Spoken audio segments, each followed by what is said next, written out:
Shalom sa lahat ng mga tagapanood sa channel na ito. Ang pitak na ito ay bago na pinamagatang Karunungan sa Biblia sa loob ng 2 minuto. Bahagi ng pitak na ito ay gagawin din nating short, kaya't magsimula na tayo. Ilan na lang natitira sa 70 linggo ng Daniel. Ang pinakamadaling paraan para matukoy ito ay ang mababasa sa Daniel chapter 9 verse 25 na mula sa utos na isaulit ito yung muli ang Jerusalem hanggang sa pinahira na prinsipyo ang Misaya. Ang taon na lumipas na ay 69 prophetic weeks o 483 years. Sa Luke chapter 4 verse 18 hanggang 21, tinukoy naman ni Jesus na siya ang Misaya na darating. Subalit ang pagparito ng Panginoon ay para makitungo lamang sa mga Hudyo ayon naman sa Matthew chapter 10 verse 6 at Matthew chapter 15 verse 24, at ito ay nangyari nga sa loob ng lampas 3 taon.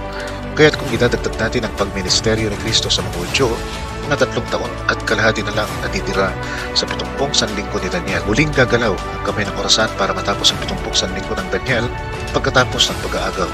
Paano nakalatag ang kapunuan ng mga hintil sa 70 sanlinggo ng Daniel? Abangan ang susunod na kabanata at pagpalain tayong lahat ng ating Panginoong Kristo Jesus.